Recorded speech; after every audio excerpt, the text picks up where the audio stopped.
Hello and welcome back to the Toffee Blues Podcast. This is, of course, your source for all things Everton. As always, my name is Thomas Robertson. Joining me is Ellis Nordhoff. We've had a little bit of a break from the podcast. Of course, it was the international break.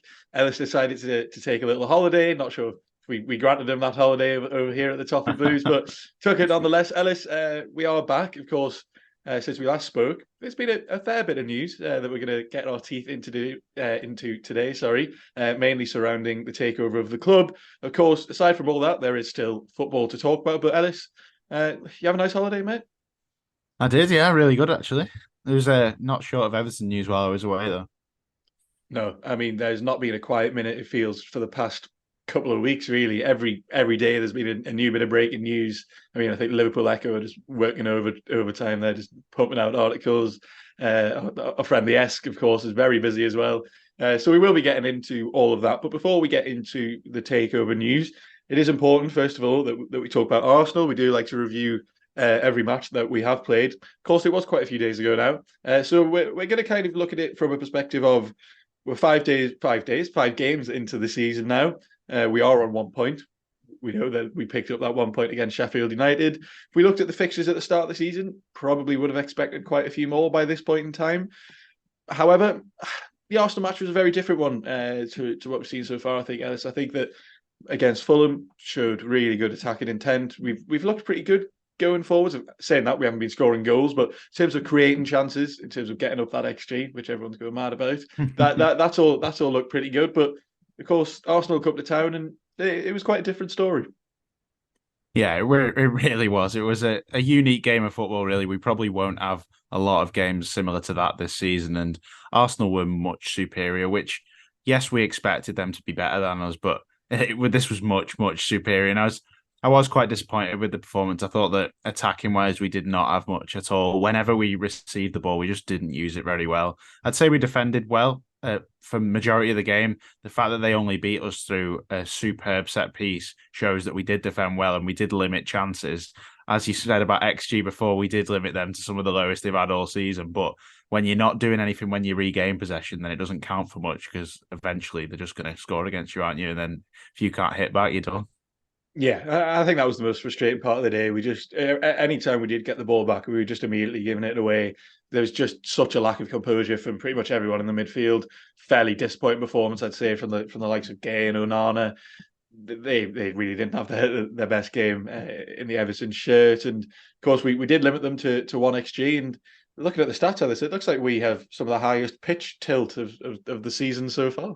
That's a new one, isn't it? I don't even want to go into that. I'm sure in 5 years we'll be talking about it. It's something about the amount of time you spend in the final third, I think, isn't it? But we here at the Toffee Blues do not talk about pitch tilt just yet. No, we're against pitch tilt currently, but yeah, I mean, it was a pretty disappointing performance. It was just a general lack of fight, really. It just felt like a matter of time until they were going to score. Of course, they didn't have, I wouldn't say that many clear cut chances, as we said. The XG was kept Very few, actually. pretty minimal, but we were not doing anything. Anytime we got on the ball, we weren't going forwards. Defensively, we were relatively solid, but that pretty much just restricted us going forwards. We've spoken about how we need to be probably better defensively. I think going forwards, we've looked quite good. Dyche has obviously decided, look, this couple of weeks in training, we're going to sit down and all we're going to do is defend. And the knock-on effect of that is that we've looked pretty toothless in that match, which is weird now because other than the fact, of course, I keep saying that we've looked good going forwards. We barely scored any goals, but in terms of the chances created, as I say, we have looked pretty impressive, and it was just a completely opposite performance. And it's all about now.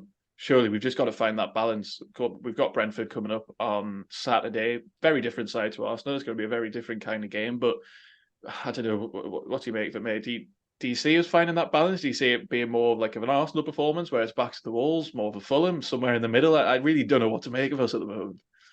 I'm trying not to take too much from the Arsenal game because I think that is going to be so different to the others. And I think the key to beating Arsenal would have been to be brave and to be strong when you win the ball back in transition. And we just weren't that day. And I think that's where you're going to pick up points on the road as well by being good in transition. So that's something that for the Brentford game has to improve. When we get hold of that ball, we need to be incisive with our passes and we need to be direct and actually make use of the ball when we get hold of it. And I think a lot of that's up to the midfielders. So I'd be hoping to see James Garner in the team on Saturday, actually. And the Brentford game, it looks a very difficult prospect because they are fantastic at home, of course. But It's one of them. I think you've got to combine what we've done this season in both boxes together in one game, which we haven't been able to yet. And I think if you can defend like you did against Arsenal, yet create the chances that we did against Wolves and Fulham with a striker, then we might have a chance. But that's an incredible amount of things to all fall into place for us. But I'm hopeful that we can give them a game because the Aaron Hickey situation with him playing at left back because of Rico Henry's injury is an interesting one. I think that could make their defense a bit more vulnerable, but it's not one of them games where we're definitely going to win because we haven't won yet, but we really need to. Yeah, as you said, 5 games in now, we're on 1 point. We've scored twice. They both came against Sheffield United, where we did pick up that point. We have lost 4. And when you look at the fixtures, Fulham at home, Wolves at home, okay, Villa away, that wasn't great. We don't have to dwell on that for too long. Arsenal, I didn't really expect many points.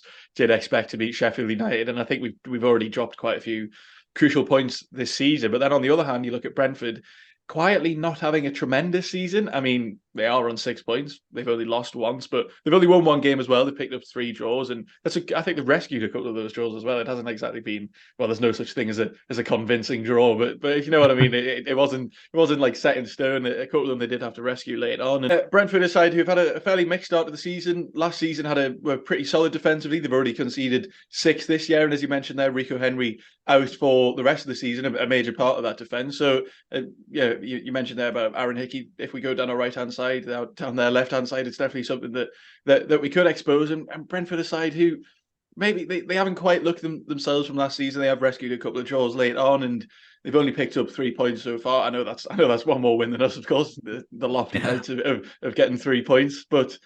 Yeah, I don't know what you make of Brentford as. I think there's definitely an opportunity there. I mean, they are pretty solid at home. It's hard to say that we're definitely going to go and win.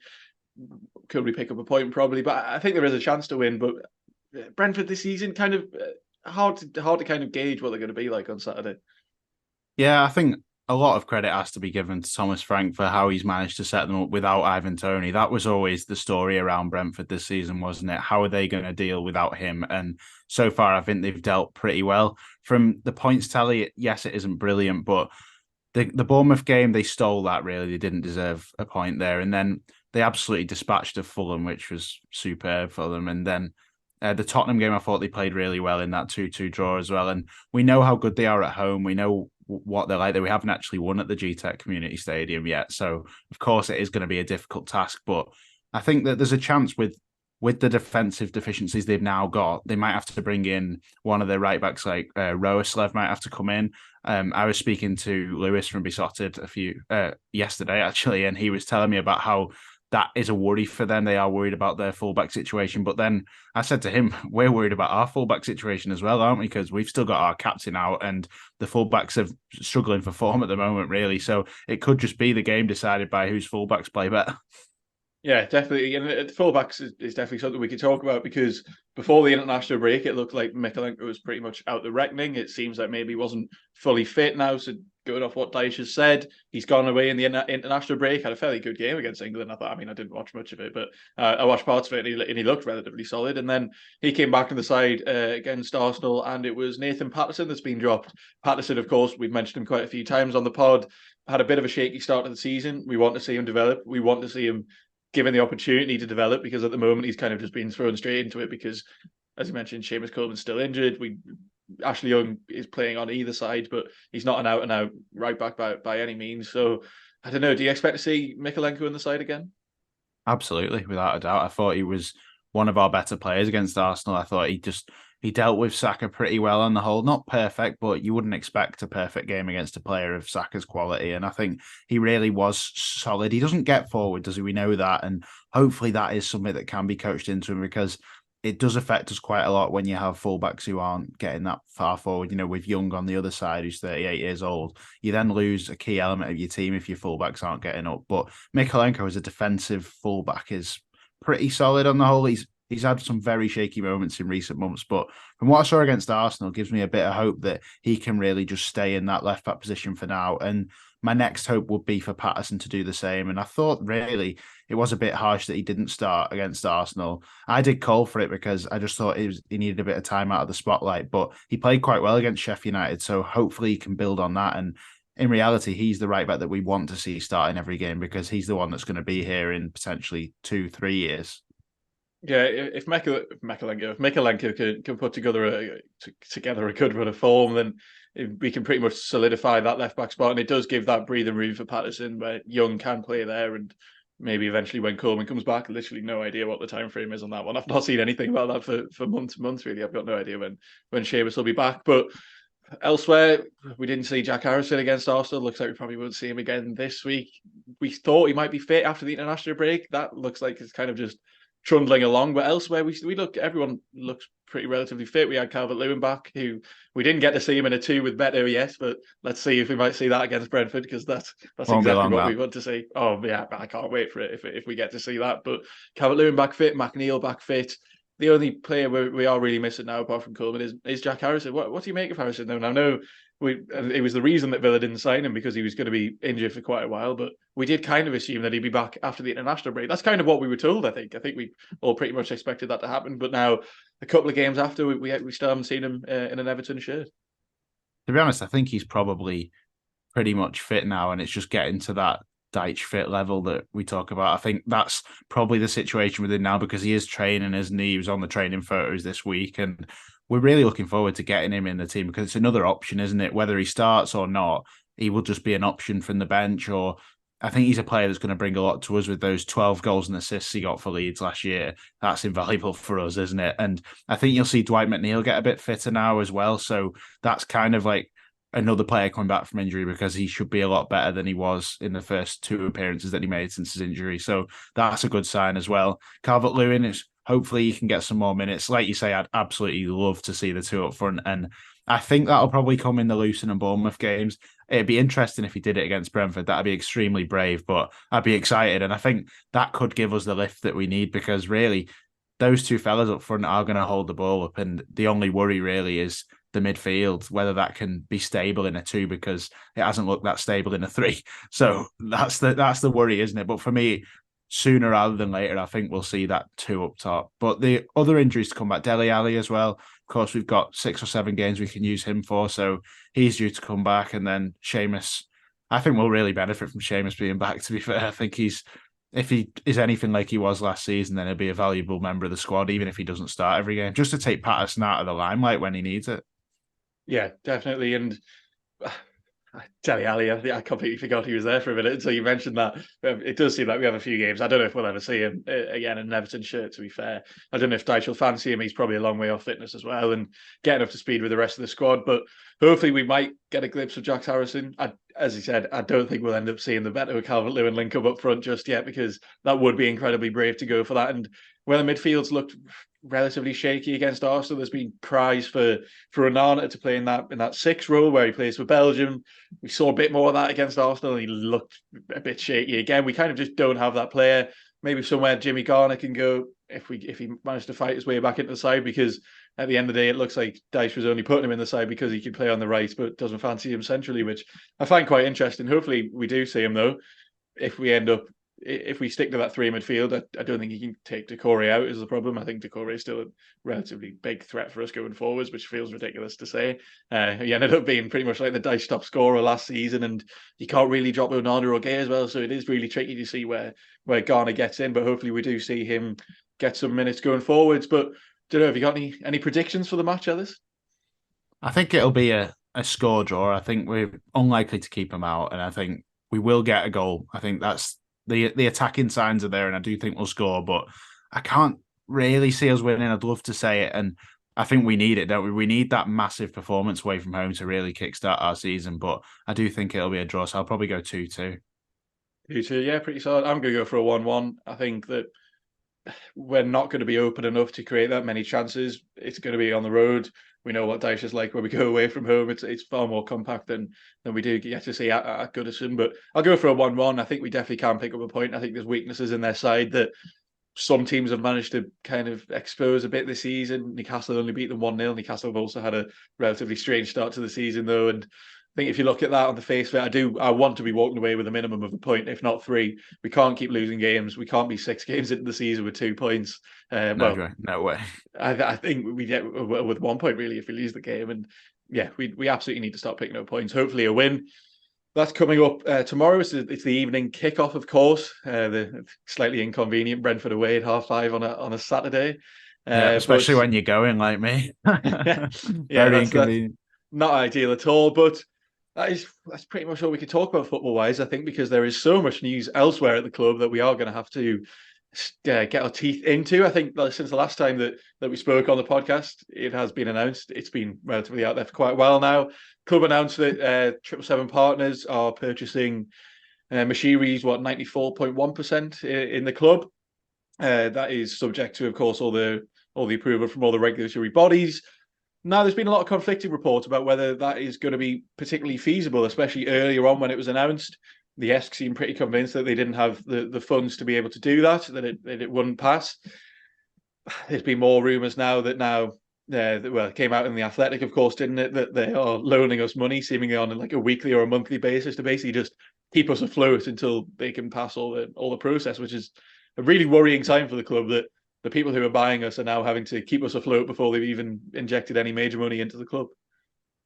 Yeah, I'm sick of all the speculation now, to be honest. It's one of those where I just want it to go through now and move on from it because there's so much talk from both ends. You really could create any form of picture based on a few articles that have been seen because there's so many worrying articles, but there's also a lot of green shoots coming out in the last few days. I know that particularly Alan Myers has been saying that Josh Wander's now spoken to Sean Dyche, Kevin Felwell, and they've had positive talks. There's also the feeling starting to come out from around the club now that they are trying to get us on a steady footing as a club. And that sounds like perhaps what we need. So, yes, there is some worries about how they deal with other clubs, but now there's positive news as well. I think it's hard to make a judgment, and it's a case of wait and see what happens. And I'm prepared to give them a chance because I think that we're going to have to give them a chance, aren't we? It's a fresh start, and it seems like it's going to go through now.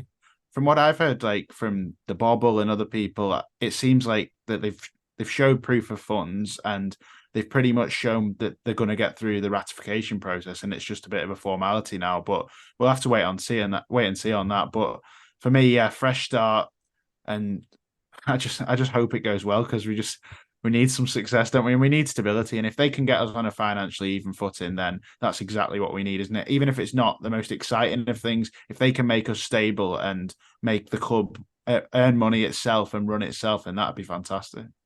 Yeah, as you mentioned there, they've been at Finch Farm this week, Josh Wander and someone else who we're going to get into very briefly. And Dyche has mentioned that, saying, very casual talks, just kind of learning a bit about the club, wanting to see what the manager's perspective was on it. And I think it's probably only a positive sign that they are interacting because amongst all the talk that the mood might not go through, if they're there, if they're talking to the manager, if they're talking to Kevin Thelwell, look, they've not had a tremendous track record so far. I think if you look at the clubs that they do currently own or part own, there's plenty of protests against them. How far can they spread that fund across? I don't know how many clubs it is now. It's quite a few. As we were just talking about just before we came on the podcast, though, that we will be the figurehead of this multi-club model. Whatever your opinion is on the multi-club model, I'd imagine most are kind of against it. It's not very traditional football. It's not. We are now going to be just part of a bigger group, which is, I'm sure it has its positives and its negatives. I mean, you look at the likes of City and the City Football Group, you look how well they've done. It does work for some. Chelsea are trying to do it now. Of course, they bought Strasbourg. I don't know if they have stakes in a Belgian club as well. I might have just made that up entirely. But it does look like that is the way football is, the direction that football is travelling in. And if we do end up being part of that multi-club model, we will be the figurehead. We're a Premier League club for now, for this season at least. Hopefully we can stay there for the rest of the year. And an article that came out from the Liverpool Echo, it wasn't only Josh Wander that was at Finch Farm, it was also Dons Dranfield, who was the former chief strategy officer at the City Football Group. Don't know about you, Ellis, that sounds pretty good. That sounds really good, actually. I think when I read that, I was quite excited because we look at the City Group and that is the best of the multi-club models, isn't it? That is the multi-club model put into absolute perfect practice. And I think the way that they operate is absolutely superb, like across all of the clubs, the infrastructure, the way that the teams play, the quality of all the teams, and the fact that they can be used for other things like commercial, like Manchester City have their American team, which they generate so much commercial revenue from having that option. And I think that's something that I'm looking at as a positive with 777 as well. The fact that they are American means that marketing, commercial wise, we might expand to further options for revenue. I think it'll be massively useful for us in that sense, because we know that American football owners have a keen eye on where they can gain extra revenues, and hopefully that could mean perhaps NFL games in the new stadium, and any welcome revenue is good for us, isn't it? And I think the new stadium is something that needs to be utilized commercially, and I think it sounds like these guys really want to, and I'm sure that was one of the most attractive things about the club, this stadium that's coming in. And I did see Alan Myers say this week that he thinks that us having this stadium is going to prove invaluable in the next few years, because other clubs are also going to want to build stadiums, which are suddenly going to cost more like £2 billion rather than the 750 that we're paying. So it might be massively beneficial that we're getting it in now, even if we do have to endure a bit of pain in the process. Yeah, absolutely. If when you look at the likes of the City Football Group, as you said, they are the shining model. Really, they are the best example of what we've seen so far. We'll have to see if it goes through. Of course, this is something that we keep coming back to, and that the big talk, of course, was that if 777 took over the club, that MSP would then call in their loan straight away. They gave us 100 million towards the stadium.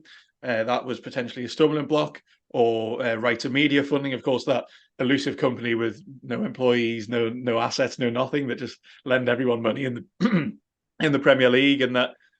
Apparently, according to the Esk and according to Paul Brown as well, who's been kind of leading the way in terms of talking about 777, he's written so many articles now and is really, to be honest, excellent. If you want to learn more about them, you have to check out the stuff that he's done. But apparently, neither of them have objections to the potential purchase, which is really good at the end of the day, because when we picked up that loan from MSP, it was immediately positive news, because we need that gap in stadium funding that we don't have. That was meant to be coming from MSP if they were allowed to purchase that stake in the club, but that didn't end up materialising. I really don't know what to make of the move, to be fair, because we can talk and talk and talk about whether it's going to happen. It is a matter of waiting and seeing. These are massive money deals. This is not something that can kind of just happen overnight. There are so many processes, I'm sure, that have to go through that we're not privy to, that we have no idea anything about. But let's see how it develops. On the whole, I'd say I'm still just on the fence about it, really, because as good as it all sounds, as good as it sounds from their footballing perspective, it looks like they run a model maybe similar to the likes of Brentford or Brighton, where they're very data driven. A potential CEO who was working as chief strategy officer for the City Group, that all sounds tremendous, but when you look at every other club that they have investment in, that's what makes me worried, because they won't be protesting every week against them for absolutely no reason. Financially, you look at the likes of like Standard Liège, who are really struggling to do anything. Looks like Genoa, they seem to be crowdfunding from the fans to pay for their new training ground or part of the new stadium. I'm not sure what that was, which is immediately worrying, because in terms of being strapped for cash, we know all too much about that. And this loan that they're having to give us, it's all just we're in a position now where we're so financially unstable that it's almost getting to the point where anything looks like it might improve our situation. But if we end up with them and they don't have the funds, then we might just end up in this situation all over again in a couple of years down the road. So we will have to see how it gets on. But do you know about this? I think you sound probably slightly more positive than me about it. Now, there's always noise, isn't there? And I'm going to wish them all the best. And it's a clean slate, a fresh start. The only people who know how they're planning on running the business is Josh Wander and 777. We can speculate all we like about whether they'll run us perfectly, whether they'll run us into the ground. Who knows what they'll do? Because you think when Farhad Moshiri came in, no one knew how he was going to run the club. And yes, there are examples of how they've run other clubs, but also we have to remember that every club that they seem to take is already financially struggling, and they have a business model which a lot of the talk sounds like they feel like they've been hard done by a bit. And I am not prepared to kind of take a view either way yet. And I'm really just wanting to wait and see what happens, because at the end of the day, it's a new start. They're a new club. They might have completely different plans to run Everton than any other club. So I'm literally just going to go, you know what, fresh start, wish them all the best and see what happens, because we're not financial experts at the end of the day, are we? Well, speak for yourself, mate. I actually know quite a lot about the intricacies of the football transfer market. But yeah, I think it is just a matter of waiting and seeing, really. I think there are still so many questions to be answered. There are gaps in funding all over the club at the moment that they're going to have to fill or satisfy. They're going to have to satisfy current lenders to the club. They're going to have to find the money for the rest of the stadium. They're going to have to pump money into the club in terms of working capital, because at the moment we barely have enough money to keep the lights on week to week, which they are currently doing. It looks like they're already loaning us that money, seemingly in the region of 20 million, I think was the talk. I know that David Ornstein wrote the article and didn't mention any particular number, but it was in the tens of millions, and I have seen 20 being thrown about on Twitter. And then, of course, the kind of the big bit is paying Farhad Moshiri, and the structure of the deal sounds all a little bit too like our transfer window. It sounds like it's going to be very much performance based or performance driven, maybe a pretty low down payment to start off with, maybe because they know that if they're going to be investing money into the club, then they're not going to stump up this 500 million that Moshiri's been talking about that he wanted for several years now. That was just a ridiculous kind of, I mean, to be honest, as a Premier League club, we should be worth in the region of 500 million, if not more, but we're not at the end of the day. We're incredibly strapped for cash. We have a massive stadium to fund. We have wages to pay. Our wage model is still, I know it's been reduced massively. I know that we've cut loads out of the wage bill, but you still look around, you see the likes of Andre Gomez still at the club, which is absolutely ridiculous. What's he on, 120k a week? I don't know how long that contract's been going for, but he's still knocking about. Dele Alli won't be on a small wage. So lots has been cut out of the wage bill, but there's still that to pay. And there's so much money that needs to be invested into the club, and it needs to be done so specifically and so precisely that it is just a matter of time. There are a lot of questions to be answered, but we will see. It's about a week on from all the news now. Let's see. I was sat on the sunbed on holiday while the news broke and just relaxing didn't think anything was going on back home with Everton, and then I got a nice Twitter notification and the whole world went into a discussion then. Hey, I was sat in the countryside somewhere with no Wi-Fi or phone service. So then I went into this pub, and all of a sudden I just refreshed Twitter. Twitter's gone mental. Apparently we're getting taken over. I can't believe the minute I step away from my computer, this is when this all happens. But yeah, relatively exciting times at the club. Hopefully we can sort things out on the pitch and off the pitch. So many questions to be answered in the coming months, but of course we will be keeping you up to date with all of that across the channel. And of course, on this podcast, we're going to be digesting all the major news for the past week. As always, we like to review the match that's just gone, the match that's coming up, and give a couple of predictions along the way. But that is pretty much all we have time for today. Ellis has to run off and get a train back to Leeds. Ellis, so thank you very much, mate. You excited for Brentford? Yeah, I am. I'm going from Leeds because I'm at university there, and it's a long trip. I'm going to get home really late on Saturday night, so I'm not really looking forward to that. But if we come home with 3 points, then I'll happily stay on a train till 4 a.m. if they need me to. Yeah, absolutely. Hopefully it is a good performance on the road then for all the travelling Blues, yourself, Ellis. Hopefully we managed to pick up 3 points, our first 3 points of the season with all the takeover talk. It seems like we keep forgetting that we are currently 18th with 1 point after a relatively decent start of the season, and the only two clubs that were above Burnley and Luton, who both played a game less than us. So let's see how we get on against Brentford. Thank you all very much for listening or watching, and join us next week where we'll bring the podcast back, hopefully with some good news about 3 points and maybe some more news about the takeover. So see you later.